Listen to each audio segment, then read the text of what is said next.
Hello, everybody, and welcome back to the Educated Colonel Snap channel. How you doing?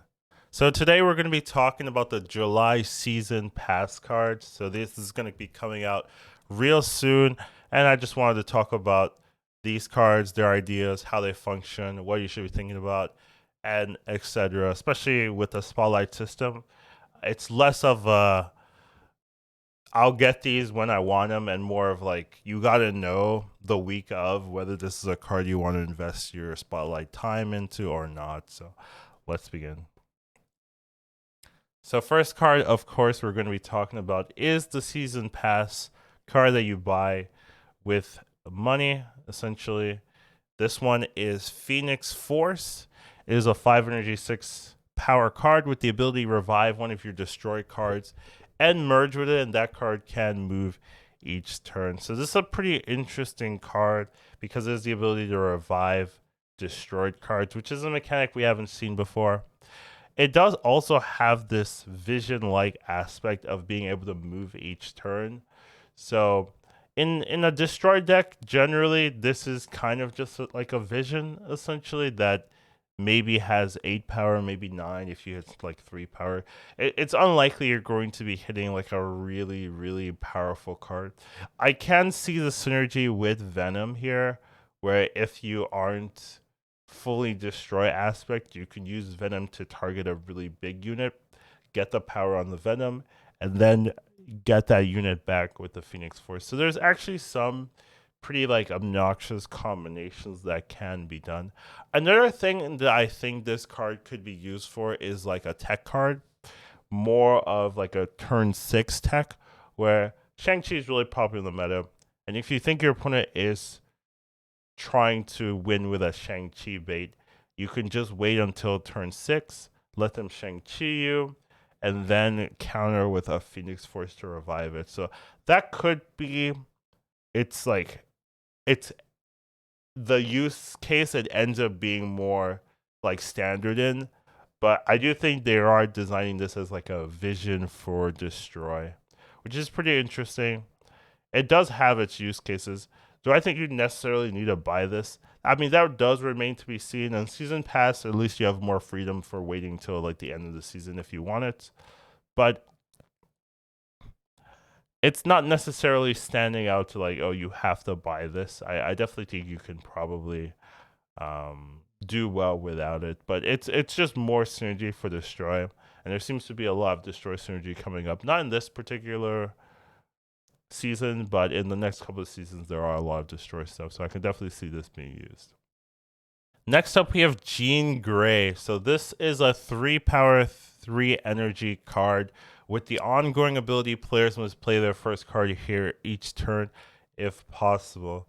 Now, this seems like a really annoying card, forcing your opponents to play a card here. I could definitely see some combinations where you play this down, force your opponent to do something they don't want to do, and then you can maybe like lock down another lane, storm another lane, blah blah blah. It also seems that if you can fill this lane up, your opponent's forced to play in that lane, while you're not really forced to. So if you have something like a Jeff, right, on 2 and a lot of ones on 3, you can definitely force a lane to be filled, and then just like work on that lane much later in the game when you're seeing all the cards there. So I could definitely see this being like a meta card in a lot of cases.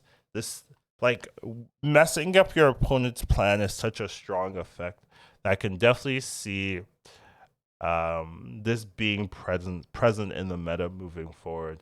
So you do have to be aware of this, and it seems strong to me. Definitely one of the cards or one of the cards this season that I'll be looking into getting myself and picking up, just being able to force your opponent to do things that they don't want to do without having like that huge drawback of yourself. Sometimes cards that limit players' actions limit both of your actions. This one is very controllable since you can also just fill up a lane and then you don't have to be um, tasked with that same downside. So yeah, I could definitely see this being playable. It's something I want to be looking into, and I'll I'll let you guys know whether it's good or not. I mean, obviously you might find out before me, but Yeah, seems pretty good to me. This is definitely one I'll be looking out for. Next up, we have Echo. So Echo has the ability after your opponent plays an ongoing card here, you remove its abilities. So this one's pretty interesting. It's a unique effect in that it messes with ongoing, but your opponent has to play it into Echo, which isn't like super likely.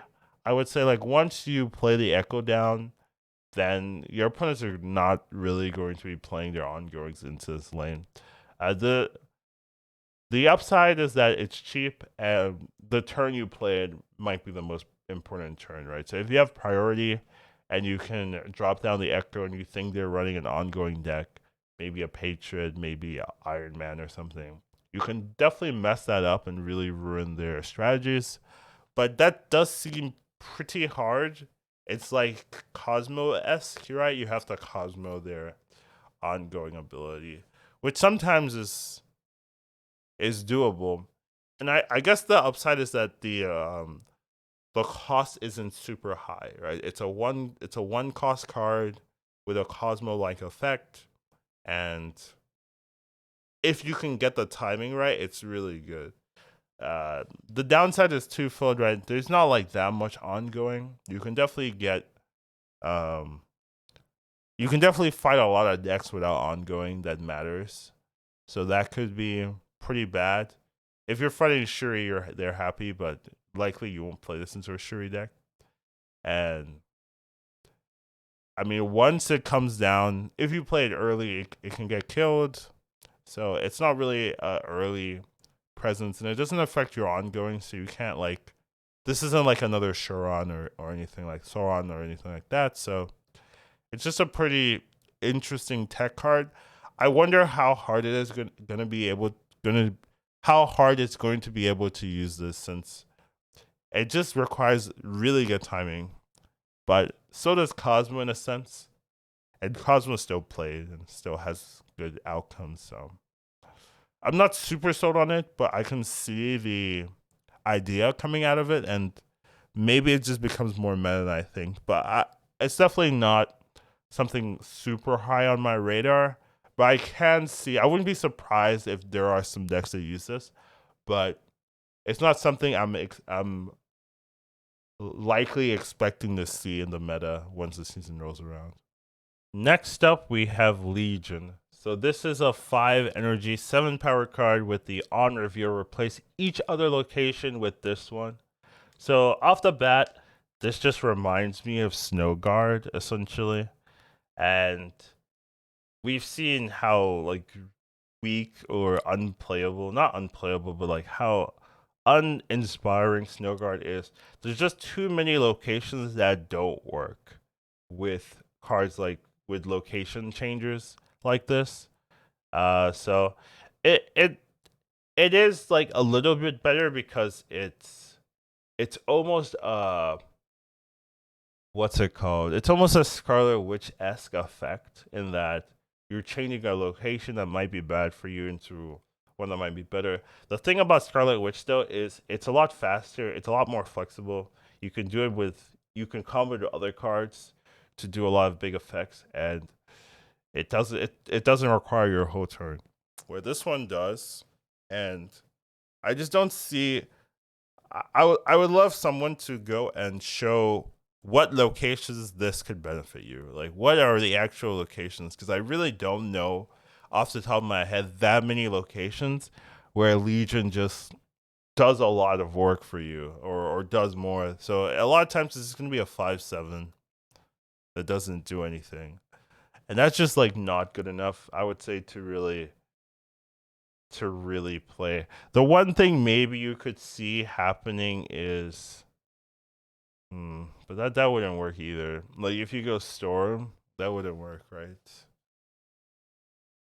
No, cause the location that changes will have an extra turn in the flooded location, so that actually wouldn't work. You have to be able to.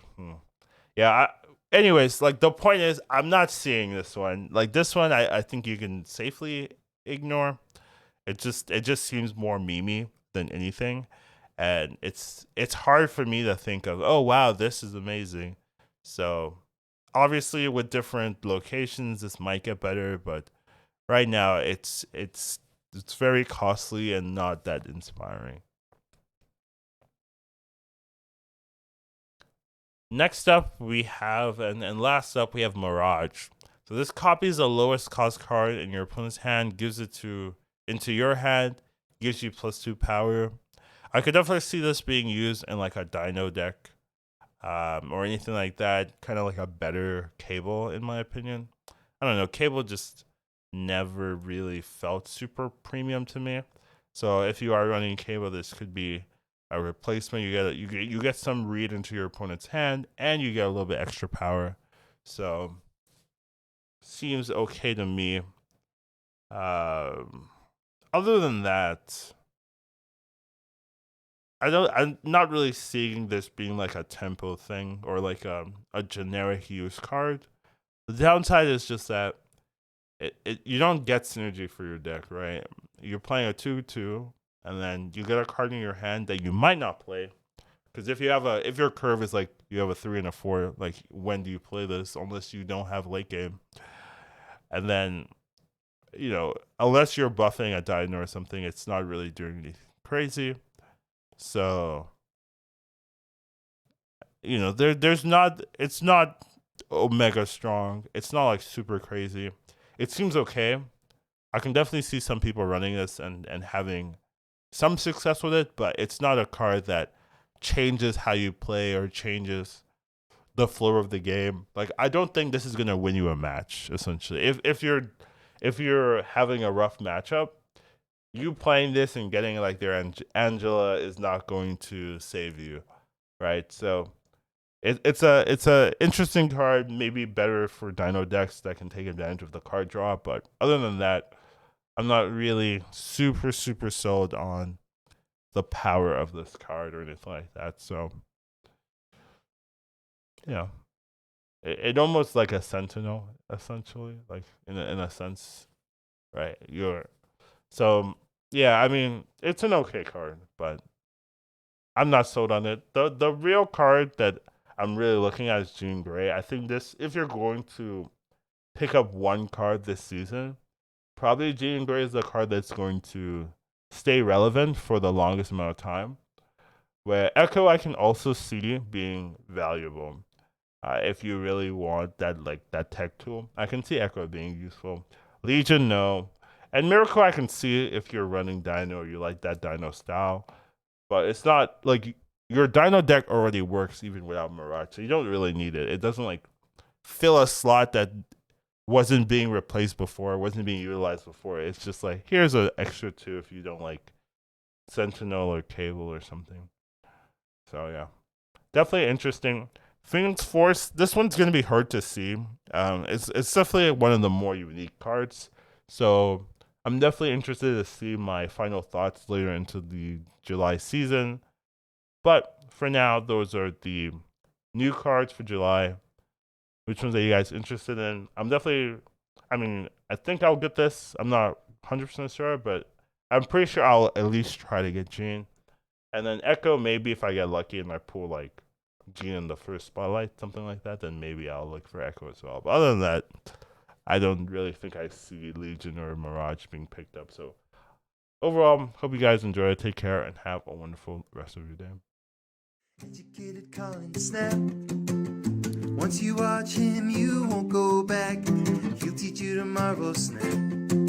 Your skills will be improving. How you do when you'll hit infinity and won't go back.